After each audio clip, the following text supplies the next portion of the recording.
sit down. Oh yes, plenty good room, plenty good room. Good room in my Father's kingdom. Plenty good room, just to choose your seat and sit down.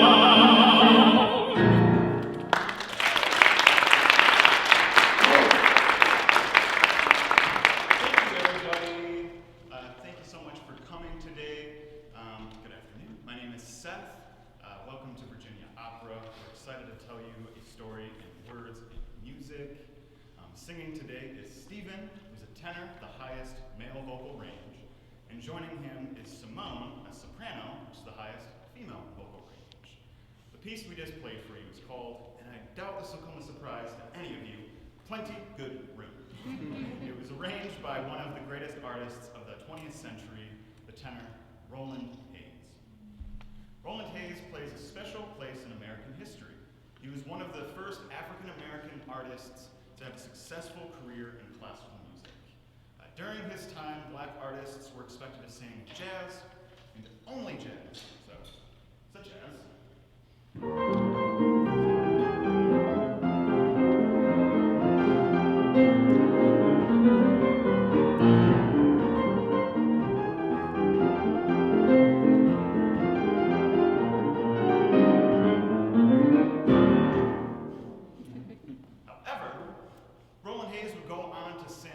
hundreds of concerts throughout the United States and Europe singing classical music repertoire.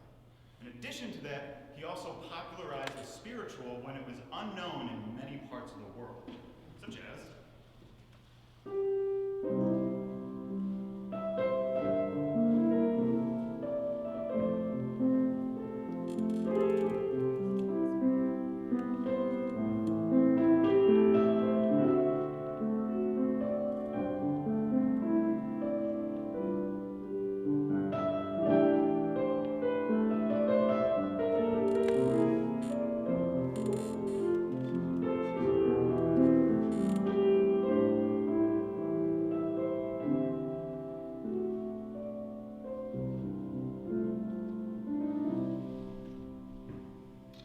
tell our story today, both Stephen and Simone will play more than one character.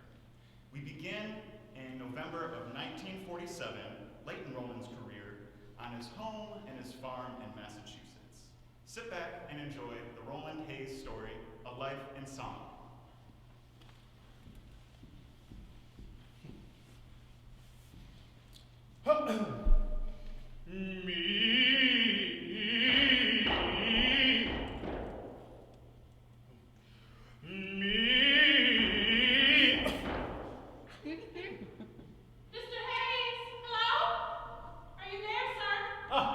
Good afternoon. You must be Miss Anderson. Come on in. Deborah Anderson. Yes, sir. You can call me Deborah. We spoke on the phone? Yes, you wanted to talk with me. I believe you said you are also a singer? Oh, not a singer like you, Mr. Hayes. I'm a student studying voice at the New England Conservatory. It's such an honor to meet you. You're too kind. I attended your concert at Symphony Hall in Boston last Sunday. It was spectacular. I had tears in my eyes. I especially enjoyed your set of Negro spirituals. I'd never heard them sung with such artistry and meaning before. I'm glad you enjoyed the music. There was a special concert, you know. It was a celebration of sorts to mark the 30th anniversary of my first concert at Boston Symphony Hall. That was in the fall of 1917. Will you tell me more about that? I'd like to know about your life and career. You see, I've decided to write a term paper on you for one of my classes. I hope you don't mind. That's very flattering, but wouldn't your education be better served by writing about the composers who created the music? Singers do come and go, and it is about the music in the end, isn't it? Now, Mr. Hayes, don't try and tell me that good singing isn't important. I know better than that. And your admirers around the world should know about your story. You're a very flattering young lady.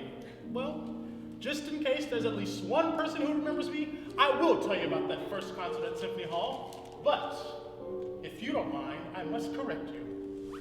minute ago, you mentioned Negro spirituals. I must say, I've never cared for the term Negro spirituals. I find the word Negro to be an unfortunate designation for our people. I prefer the term Afro-American. Afro-American? Yes, I believe that better expresses the unity of two cultures honoring our African heritage. So, where some say spirituals, I say Afro-American folk songs. Well, that's exactly the type of insight I think will make for a great paper. Can we get started? So, what were your first memories of music? Did you hear much music as a child? Oh, Deborah, in those days, we hardly ever stopped singing. In the church, at work in the home, or in the field, there was always music. My father, William Hayes, had a remarkable voice. He loved to sing as he took me hunting in the Georgia countryside. He died much too young. I was only 11. I have a vivid memory of his funeral procession. The entire town, led by my mother Fanny, sang "Round About the Mountain" as he was laid to rest.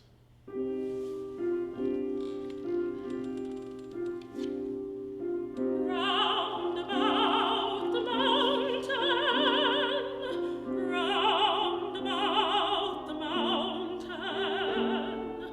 my God's ruling, and she'll rise in his arms. When I was a sinner, a seeking just like you,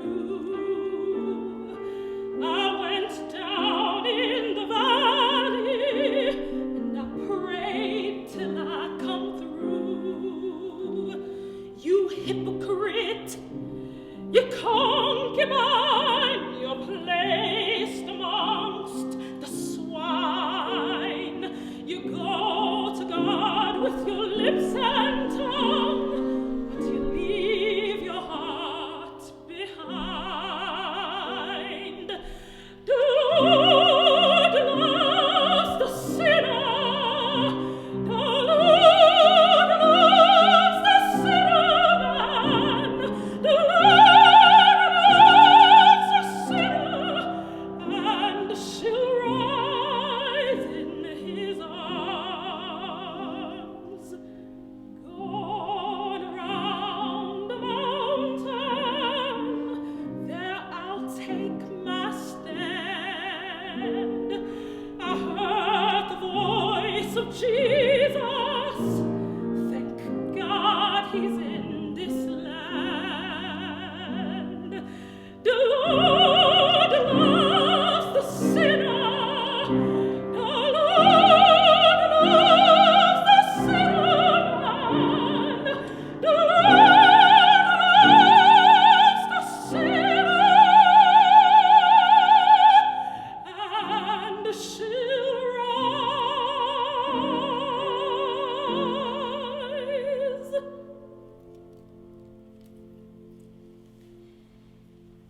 My mother was a tower of strength. She was born into slavery, you know, and she endured a lot of adversity, even as a free woman. But her faith always saw her through even the worst of times. Well, when did you receive your first formal training in voice? After my father's death, we left Georgia looking for a better life. We settled in Chattanooga, Tennessee, but I had to work in order to help the family as my older brother went to school. I was only 14. My first real vocal instructor was a Mr. Calhoun of the Oberlin Conservatory in Ohio. Thanks to Mr. Calhoun, I received my first big solo opportunity. I remember a performance of David the Shepherd Boy by... Was that Butterworth? Butterworth. Hezekiah Butterworth. I sang the title role. I remember looking out at the audience. They were mostly all white. I can't imagine what they thought of me, but I sang as well as I could.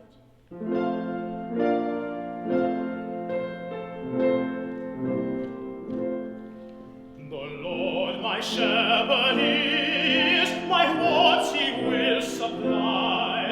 In pastures green he leadeth me, beside the waters by. Yea, though my feet shall walk the valley of the shade, no evil there shall come to me. I will not be afraid. I will not be afraid. Thy goodness and thy love shall bless me all my days, and then forever in thy house, and then forever in thy house, my soul shall speak thy praise, shall speak thy praise. And then forever in thy house, my soul shall speak thy praise.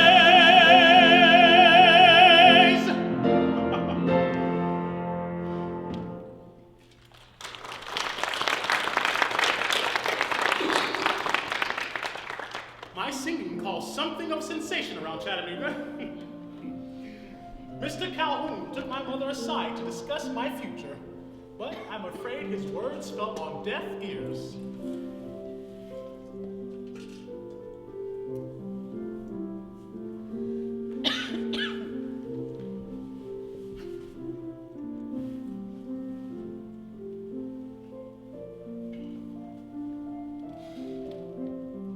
Mrs. Hayes, I would like to take on your son Roland as a private voice student. He has as much potential as any young man I've come across. I believe he will have a fine future as a singer. Mr. Calhoun, my Roland is a good boy. He's hardworking, he loves his church, and he knows right from wrong. Now, music ain't no kind of work for an upright young man. And singing belongs in the church. And Roland is going to be a minister someday, and you're talking about that foolish music and dance halls and such. No, ma'am, you misunderstand me. Roland is not destined for dance halls. I see him taking his place among the great stages of the world. Such talk! I may not know much about music, but I know one thing. The people who attend concerts like that are white people. You know it and I know it. And there's another thing I know. White people will never accept a colored man singing music written by white people. You can just forget about those fancy plans of yours. I really miss my mother. She had very firm views about everything. And at first, I wasn't interested in singing. I thought I was headed for the pulpit, as my mother wished. But you know what changed my mind? One day, I heard a recording of the great Italian singer Enrico Caruso. His voice took my breath away. I knew then what my path in life would be. Well, did you go to music school for college? I wanted to attend Oberlin Conservatory where Mr. Calhoun had studied, but for a young man with only a 5th grade education and very little money, that proved impossible. So I decided to enroll at Fisk University, a small school in Nashville. I met a woman there who would play a big part in shaping my musicianship and my character. Jenny Robinson was a no-nonsense taskmaster. She forbade me to sing folk songs or jazz. One of the first assignments she gave me was an oratorio aria from Millicent's Elijah. I would sing that work many times in my career.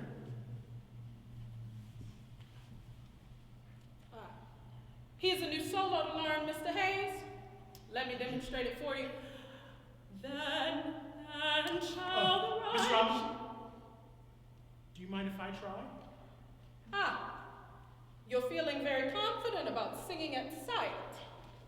Very well, Mr. Hayes.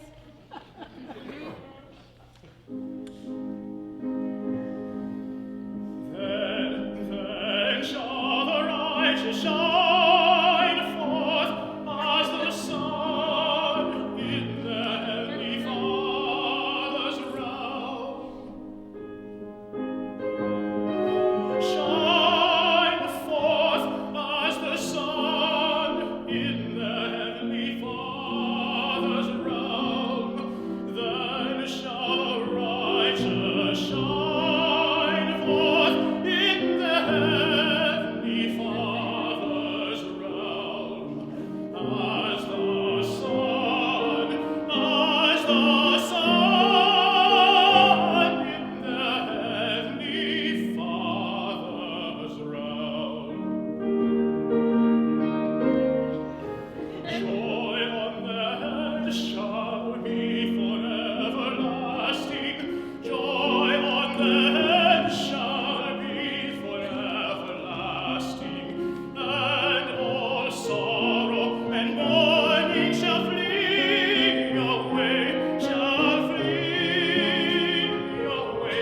education went very well until one dark day Miss Robinson summoned me to her office. She looked quite stern and her voice was very cold. Thank you for coming, Mr. Hayes. This is a list of all the books and music you've borrowed from me. I want you to return them immediately. Miss Robinson? What's the matter? I thought I was to keep these materials until the end of the semester. Your semester is over, Mr. Hayes, as well as your status as student at Fisk University. You're being dismissed. Dismissed? You mean expelled? But why? What did I do wrong? Mr. Hayes, did you or did you not form a singing group called the Apollo Quartet of Fisk University? And has this group been performing all over Nashville, making money using this school's name? Yes, ma'am. Have you forgotten that university policy strictly forbids unauthorized groups from using this school's name for profit? I'm sorry, Miss Robinson. I thought that if I... I'm not interested in what you thought, Mr. Hayes. That'll be all. Good day. I was humiliated, embarrassed, crestfallen, you name it. But the worst part was, I had no one to blame but myself. I had ignored the rules. I don't know. Seems to me that she was being kind of overly hard on you. I thought so too in the moment. But unbeknownst to me, Jenny Robinson had been paying for my entire education. She personally paid my tuition. I guess I thought those fees had been waived. I learned a hard lesson about professionalism and responsibility. Well, what did you do next? How'd you keep going? Well, Providence stepped in. Not long after, I was invited to participate in an exhibition of Negro music in Boston. I love Boston. It seemed like a mecca of art and culture. Because of this, I made it my permanent home. I met a lot of very prominent Afro-American men. People like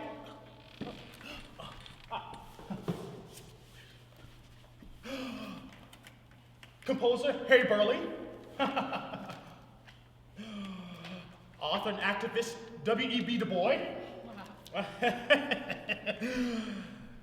and the great Booker T. Washington. Oh my goodness. Geniuses, all of them. My friendships with these prominent men led to a succession of concerts in Boston and even New York City. Well, do you think Jeannie Robinson ever realized how well you were doing? Well, that story had a happy ending after all. Years after that dreadful meeting in her office, I was invited back to Fisk University. I suppose the school wanted to capitalize on my growing reputation, and who could blame them? I owed them a great deal. The occasion was a gala performance of Middleton's Elijah, the very work to which Miss Robinson first introduced me. After the concert, I was in my dressing room when I had a visitor.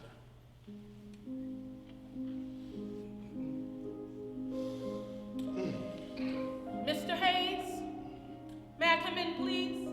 You may enter. Wait, I know that voice. Miss Robinson, how wonderful to see you. You're looking well. Why, thank you, Mr. Hayes. I wanted you to know that I enjoyed your concert this evening. You should be proud. Fisk University may take pride in all that you've accomplished. And you, Miss Robinson? I too commend you. I wish to say that I truly regret that which passed between us when we last met.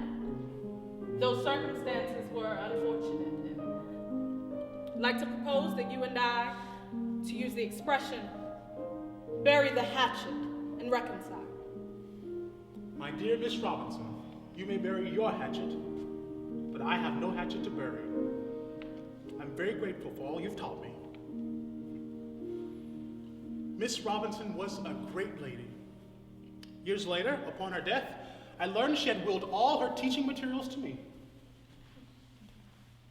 You must have been feeling very gratified with all the success you'd experienced by then. Oh no, not at all. I was a very ambitious young man as I entered my 30s. I wanted bigger, and bigger stages. But in those days, people of our race were discouraged from the most prestigious venues. As my mother Fanny had predicted, concert promoters did not believe that Afro-Americans could attract audiences to the big concert halls. Well, what did you do?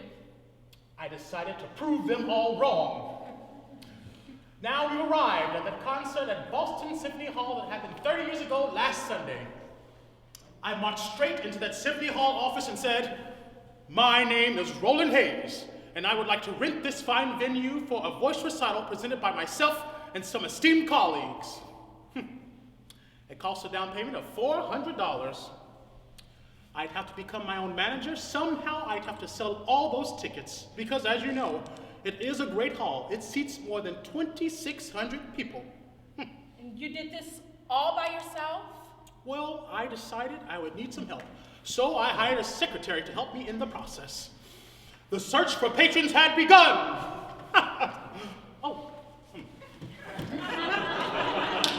Agnes, how's it going? Are you working those phones? Not too bad, Mr. Hayes. I spent the morning contacting all of your old employees from when you worked at the John Hancock Insurance Company. They seemed very excited and promised to spread the word to the entire staff. Pretty neat, huh? Excellent, Agnes. They always like me there. That should yield some good results. Oh, here, try these numbers. This may sound silly, but I spent the morning going through the phone book. I wrote down the numbers of people whose names sounded like they might enjoy music. Look at this one. J. Winston Dalrymple. Does he sound like a music lover? Of course he does. I bet he's loaded too. I'll call Mr. J. Winston Dalrymple and tell him to bring his wife and children with him. We called everyone and anyone in the city and the suburbs. I'm proud to say in the end, all that scrambling for ticket sales actually worked. When I walked out onto the stage on the evening of November 16th, 1917, there wasn't an empty seat. That's amazing. Was it a program of spirituals? Well, I mean Afro-American folk songs? A few, but it was a varied and broad program. I even sang an operatic aria, though I've never considered myself an opera singer. I couldn't resist singing Cavalarossi's aria from Tosca by Puccini. Perhaps you've heard of it. The painter Cavalarossi sings of the joy of creating art and his love of the opera singer Floria Tosca.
It was an important event, but not because of what the critics wrote. Why was it so important? Because the hall sold out. I proved that an Afro-American could sing classical music to a full house. I did something that they told me no one like me could ever do. I sold tickets. It's wonderful that you were able to make a living doing what you loved. Sometimes I wonder how I'll ever make any money from my singing after college. Perhaps you'd be well advised to follow my strategy, Deborah. The music I chose to sing was that of the great European masters. At that point in my career, I felt a strong urge to go to Europe for further study and broader performance opportunities. But I succeeded in landing a big concert in London's Wigmore Hall. Wanting badly to succeed, I worked very hard.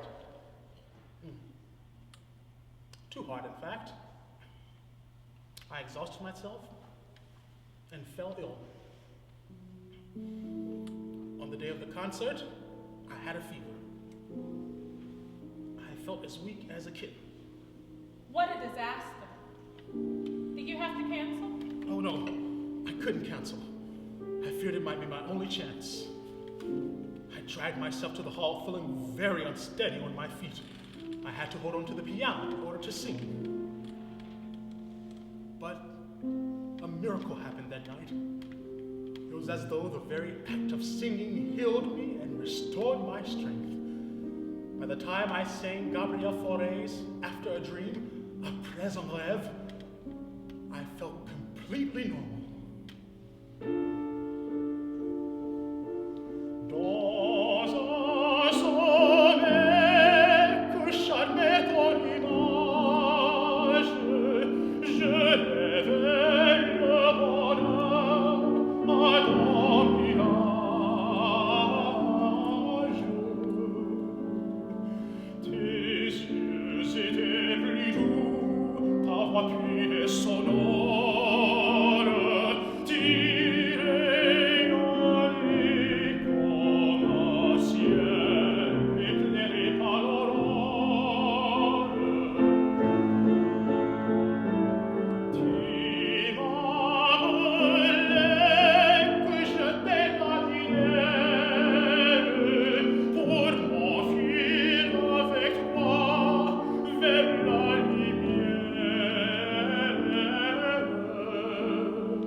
After that, I experienced an extremely fruitful period.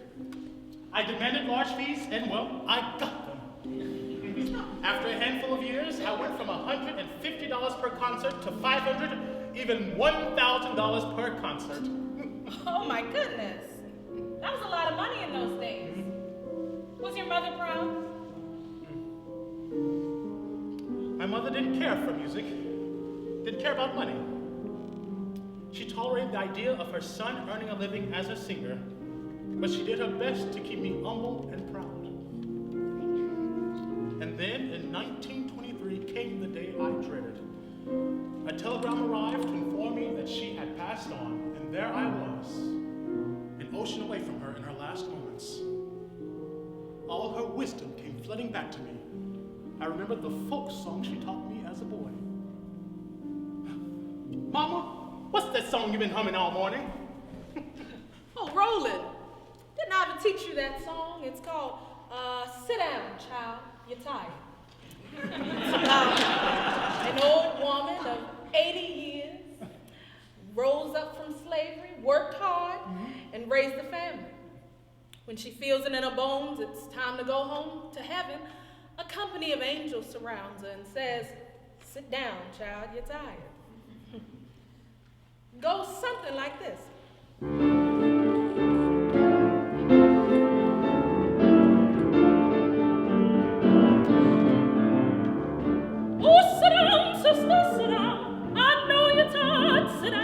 'cause you come a long way. Sit down, child, sit down and rest a little while. Oh, you come a long way, and you had hard trials, and I know you're tired. Sit down, child, sit down and rest a little while. Oh, you come a long way, and you had hard trials, and I know you're tired. Sit down, child, sit down and rest a little while. Tell me what you're waiting for. I'm waiting for my mama, 'cause I want to tell her how you. Sit down, child, sit down and rest a little while. Oh, you come a long way, and the road is dark, and I know you're tired. Sit down, child, sit down and rest a little while. Oh, sit down, sister, sit down. I know you're tired. Sit down, 'cause you come a long way. Sit down, child, sit down and rest a little while. Oh, you come a long way, and you had hard trials. I know you're tired, child. Sit down and rest a little while.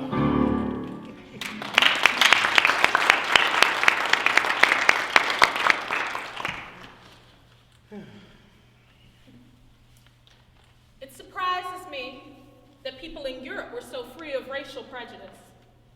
I have been fortunate in that regard. However, there was this one time. After a series of successful concerts in England and in France, the time had come for my debut in Germany. What I didn't realize at the time was that the people of Germany were filled with tension following their defeat in World War I. There was a peacekeeping force patrolling the streets of Germany, largely made up of African nationals, and the citizens resented their presence. On the day of the concert, I went out on stage and took my place by the piano, but I was greeted by a crowd boiling over with hostility, ready to harass and mock me. I remember one especially hateful man on the front row. He led the crowd in their insults and jeers.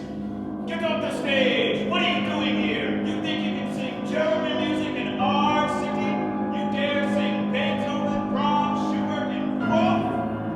Go back to your own country and sing jazz songs to others of your kind. It went on and on like that. 5 minutes, 10 minutes, perhaps longer. 1,000 people had apparently only come to reject me because of my race. What did you do? I never moved. I never responded. I refused to acknowledge their catcalls. I prayed.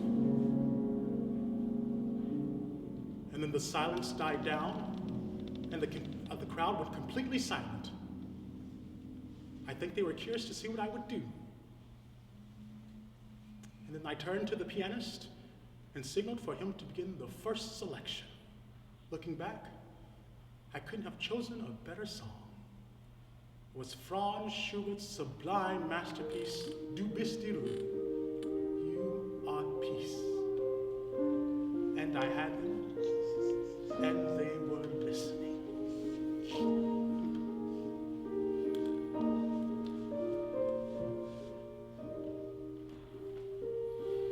Du bist die Ruhe, Friede mild, die Sehnsucht du und was sie stillt. Ich weihe dir vor Lust und Schmerz. Zur Wohnung hier, mein Aug und Herz, mein Aug und Herz.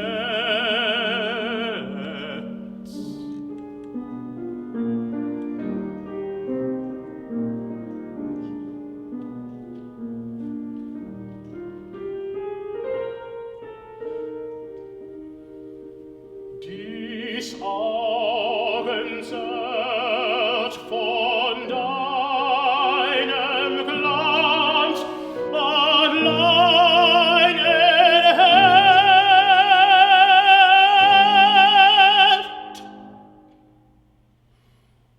Oh, viel es ganz, oh, viel es ganz.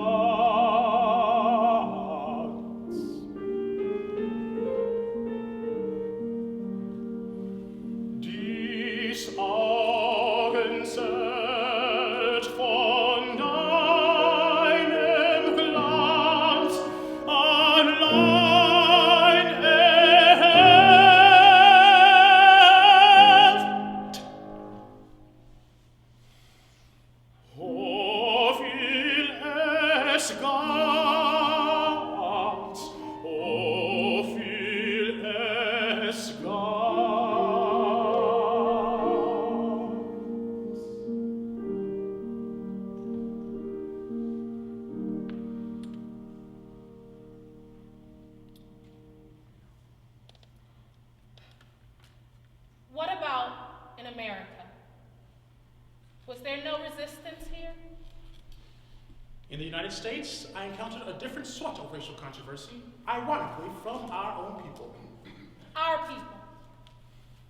I don't understand. I was criticized by many Afro-Americans for concerts I gave in Washington, D.C. and in Baltimore. An organizer named Kate Wilson Green engaged me.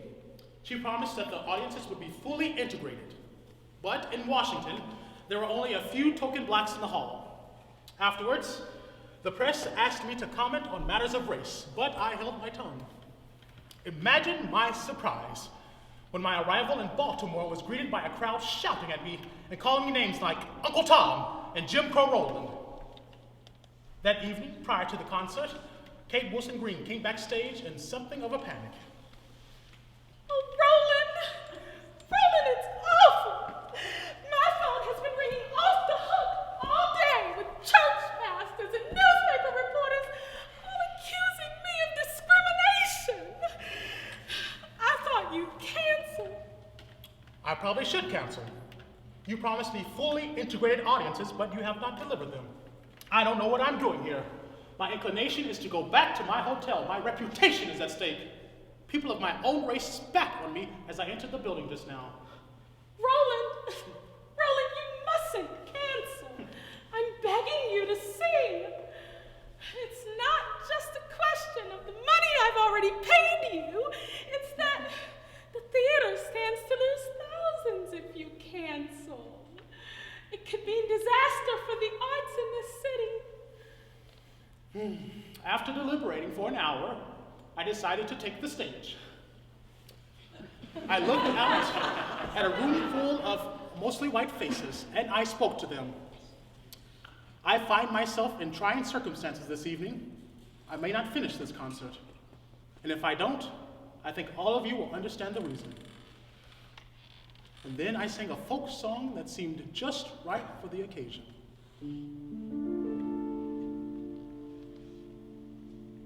Wasn't it a pity and a shame? And he never said a mumbling word. Not a word. Not a word. Not a word. They nailed him to the tree,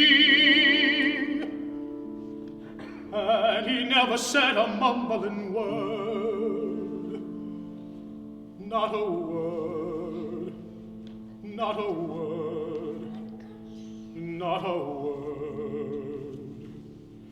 They pierced him in the side, in the side, in the side. The blood came a twinkling down,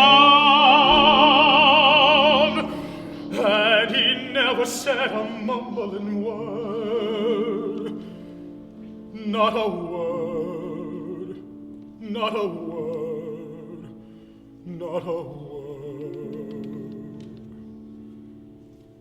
He bowed his head and died, and he never said a mumbling word.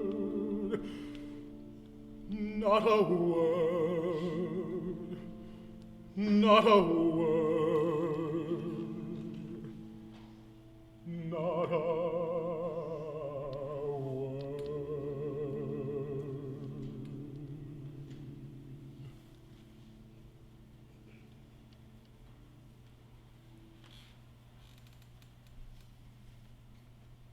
Mr. Hayes, what did our people expect you to do? Deborah, they wanted to see some anger from me.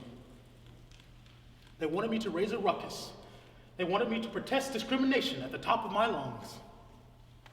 And did you not feel that you could do that? Others of our race have chosen that path, and I commend them. But early in my career, I made a decision. I will let my art speak for me. To be constantly angry would have made it difficult for me to succeed in the white establishment, and that would have silenced my true message. You see? I really believe that the best case I can make for equality among the races is to be the best artist I can be. At least that has been my conviction. I will let others decide if I have made the right decision. I will let history judge me. I see. Well, what's next, Mr. Hayes? What does the future hold for you? The Second World War took a toll on my career. The devastation and turmoil in Europe caused performances to dwindle. Perhaps they will pick up again, but for now, I try to keep as busy as I can. Well, what was life like for you during the war? I proudly served my country as a sort of musical ambassador. It was suggested by some, including Eleanor Roosevelt, that I appear in London in a volunteer concert to raise the spirits of those who had endured so much. A chorus of 200 Afro-American soldiers was formed, led by the great musician Hugo Weisskopf. It was wonderful. I was proud to perform with them. I really believe it brought something of value to that war-torn nation. That sounds so inspiring. Well, I've taken up enough of your time. Yes, you have. But we ended that program with Joshua Fit the Battle of Jericho. Do you know it? You want me to sing? Yes. With you? Sing it with me. It'll be just like that great evening in London.